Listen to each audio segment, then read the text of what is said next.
No sabía en dónde publicar estas historias, así que pensé en compartirlas por aquí. He sido un oficial de búsqueda y rescate por varios años ya, y a lo largo del tiempo he visto algunas cosas que creo que podrían interesarles. Tengo un historial muy favorable al momento de encontrar personas desaparecidas. La mayoría de las veces simplemente deambulan lejos del sendero principal o se resbalan por un acantilado pequeño y no pueden encontrar el camino de vuelta. Muchos de ellos han escuchado la vieja instrucción de quédate en donde estás, así que no se alejan demasiado. Pero he tenido dos casos en donde eso no pasó. Ambos me molestan bastante, y los uso como motivación para esforzarme todavía más en las búsquedas de personas desaparecidas a las que soy asignado. El primero fue de un niño pequeño que estaba recogiendo bayas con sus padres. Él y su hermana estaban juntos, y ambos desaparecieron alrededor de la misma hora. Sus padres los perdieron de vista por algunos segundos, y ambos niños se extraviaron en ese tiempo. Cuando sus padres no pudieron encontrarlos, nos llamaron a nosotros y llegamos para inspeccionar el área. Encontramos a la hija bastante rápido, y cuando le preguntamos en dónde estaba su hermano, nos dijo que se lo había llevado el hombre oso. Nos dijo que el hombre oso le regaló bayas y le pidió que se mantuviera callada, pues quería jugar con su hermano por un rato. La última vez que vio a su hermano iba montado en los hombros del hombre oso y se veía tranquilo. Por supuesto, nuestra primera impresión fue que era un secuestro, pero nunca encontramos ningún rastro de otro ser humano en esa área. La niña también fue insistente con que no era un hombre normal, sino que era alto y estaba cubierto de pelaje, como un oso, y que tenía un rostro extraño.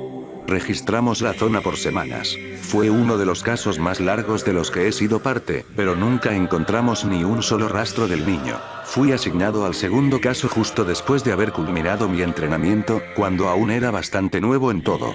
Antes de tomar este trabajo, solía ser un voluntario, así que tenía una idea básica de qué esperar, pero la mayor responsabilidad que había tenido era ayudar en las búsquedas luego de que los veteranos encontraban el rastro.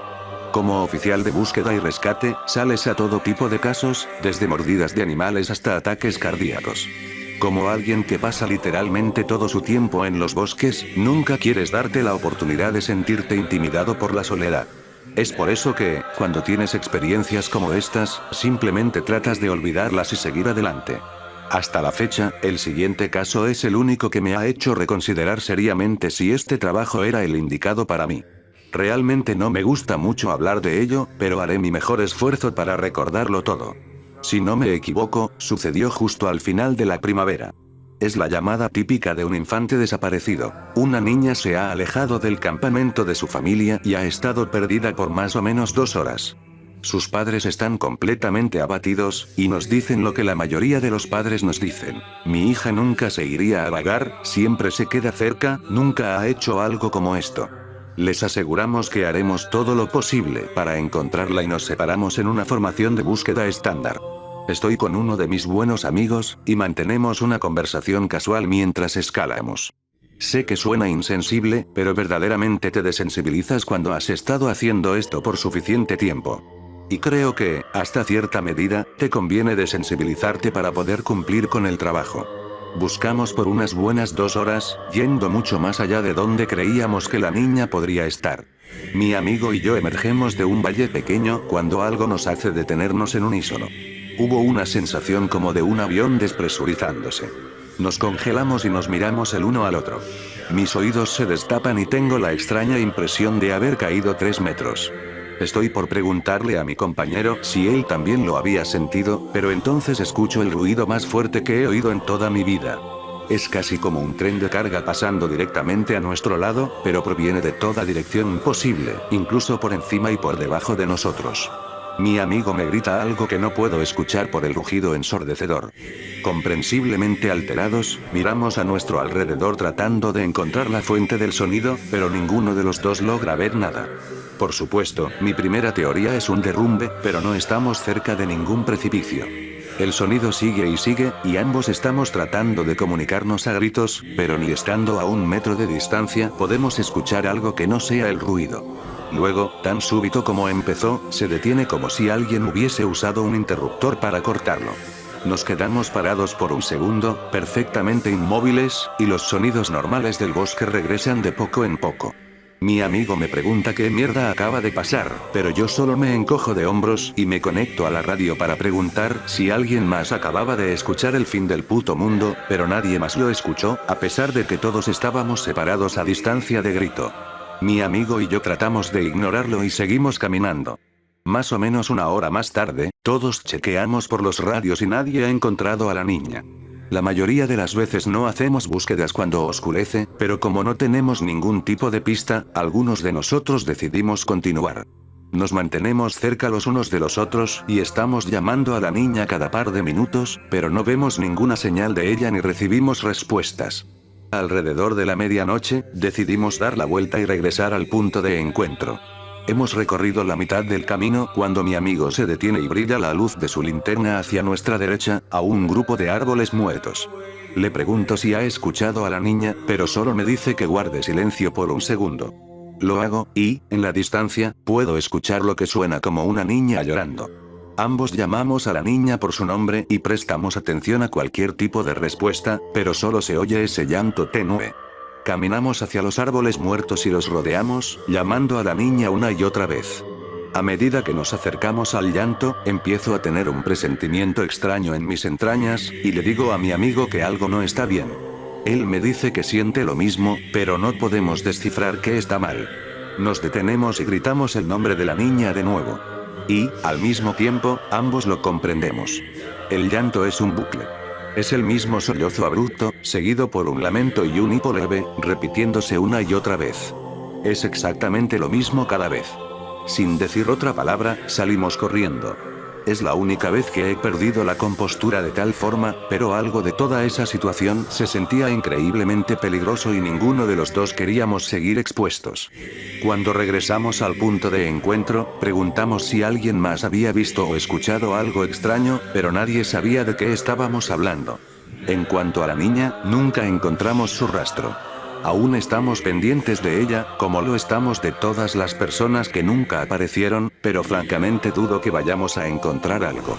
Desde entonces, he tenido la oportunidad de realizar muchas búsquedas con la ayuda de caminos, y a veces se da el caso de que han tratado de guiarnos hasta la cima de acantilados. No colinas, ni siquiera paredes de roca. Acantilados escarpados con cientos de metros de caída, sin ningún soporte del cual agarrarse.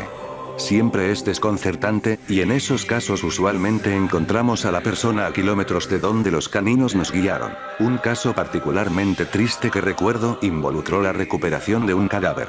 Un chico de 13 años se había caído por un terraplén y fue empalado por un árbol muerto en la base. Fue un accidente completamente insólito, pero nunca olvidaré el sonido que su madre hizo cuando le contamos lo que pasó. Vio la bolsa del cadáver siendo montada a la ambulancia y soltó el lamento más atormentado y desconsolado que he escuchado. Fue como si toda su vida se desplomara sobre ella y una parte de su alma muriera junto a su hijo. Supe, por boca de otro oficial, que se suicidó semanas después. No pudo vivir con la pérdida. En una ocasión distinta, fui emparejado con otro oficial de búsqueda y rescate porque habíamos recibido reportes de que había osos en el área. Estábamos buscando a un sujeto que no había regresado a casa de un día de escalada, y tuvimos que hacer una escalada seria para llegar a donde creíamos que iba a estar. Lo encontramos atrapado en una grieta pequeña con una pierna rota. No fue agradable. Había estado ahí por casi 2 días y su pierna estaba muy evidentemente infectada. Pudimos subirlo a un helicóptero, y escuché de parte de uno de los paramédicos que el sujeto estaba absolutamente inconsolable. No paraba de hablar sobre cómo le había ido bien hasta que llegó a la cima y se encontró con un hombre. Dijo que no tenía equipo de escalada y vestía con una parca y pantalones de esquí. Se acercó al hombre, pero cuando este se dio la vuelta, vio que no tenía rostro. Que simplemente estaba vacío. Se alteró y quiso bajar la montaña demasiado rápido, razón por la cual se había caído. Dijo que pudo escuchar al hombre toda la noche bajando de la montaña y profiriendo unos gritos ahogados terribles. Esa historia me sacó tremendo susto y agradezco no haber estado ahí para escucharla. La última historia que les contaré es probablemente la más rara que tengo. Ahora bien, no sé si esto es cierto para todas las unidades de búsqueda y rescate, pero en la mía es una situación cotidiana con la que nos topamos. Uno de mis primeros trabajos como aprendiz fue la operación de búsqueda de un niño de 6 años que se había separado de su madre. Fue uno de esos casos en donde sabíamos que íbamos a encontrarlo, porque los perros estaban siguiendo un aroma fuerte y veíamos señales claras de que había estado en el área. Terminamos encontrándolo por un sembradío de vallas a 1 kilómetro de donde había sido visto por última vez. El niño ni siquiera se había dado cuenta de que deambuló tan lejos. Uno de los veteranos lo llevó de vuelta, por lo cual estuve agradecido, porque realmente no soy bueno con los niños y se me hace difícil hablar con ellos y hacerles compañía. Mientras mi entrenadora y yo estamos regresando, ella decide llevarme por un desvío para mostrarme uno de los lugares críticos en donde se tendía a encontrar muchas personas desaparecidas. Se trataba de una concavidad natural en el terreno cerca de un sendero popular. Llegamos más o menos después de 1 hora. Mientras estamos caminando por el área, y ella está señalando los lugares en donde había encontrado personas en el pasado, veo algo en la distancia. Ahora bien, el área en la que nos encontramos solo está a unos 13 kilómetros del área principal del parque. Sin embargo, son tierras protegidas por el Estado, lo cual significa que no debe existir ningún tipo de construcciones comerciales o residenciales. Lo más que se puede avistar es una torre contra incendios o un refugio improvisado que los vagabundos creen que pueden construir a escondidas. Desde donde estaba parado, sabía que fuera lo que estaba viendo, tenía bordes rectos, y si hay una cosa que aprendes rápido es que la naturaleza rara vez crea líneas rectas. Intrigado, se lo señalo a mi entrenadora, pero no contesta nada. Simplemente se queda atrás y me permite acercarme para ir a revisarlo. A unos 20 metros de distancia, se me erizan todos los vellos de la nuca. Es una escalera. En medio del maldito bosque. Es una escalera normal, con alfombra color beige y de unos 10 escalones de altura. En el contexto apropiado, sería la cosa más benigna del mundo. Pero en vez de estar en una casa, en donde obviamente debía estar, se encuentra ahí, en medio del bosque. Los costados están descubiertos y puedo ver la madera de la cual está hecha. Es casi como un error de videojuego, cuando la casa no termina de cargarse y las escaleras es lo único que se ve. Me quedo ahí parado y es como si mi cerebro estuviera trabajando tiempo extra para hallarle sentido. Mi entrenadora se acerca y simplemente se para a mi lado de forma casual, viendo la escalera como si fuera lo menos interesante del planeta. Le pregunto qué demonios hace esa cosa ahí, ante lo cual solo se ríe. Acostúmbrate, novato. Vas a ver muchas de estas. Comienzo a acercarme, pero me agarra el brazo. Con fuerza.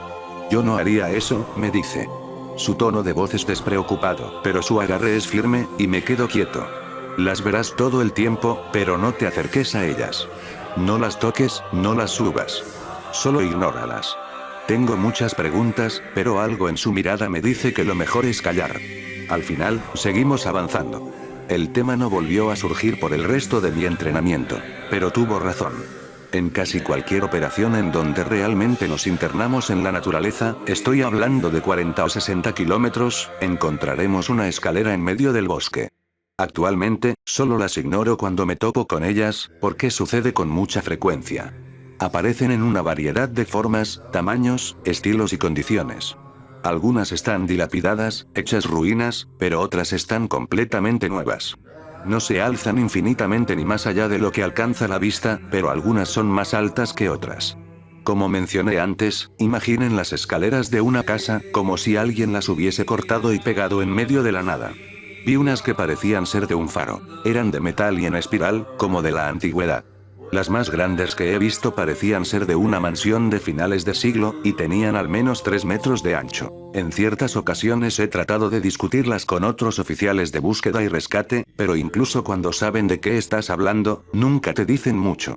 Ahora sé que nuestros superiores nos piden que no toquemos el tema, y para este punto todos nos hemos acostumbrado tanto que ni siquiera sigue siendo raro. Cuando los aprendices me cuestionan sobre las escaleras, les doy las mismas respuestas que me dieron a mí. Y realmente no tengo nada más que decirles.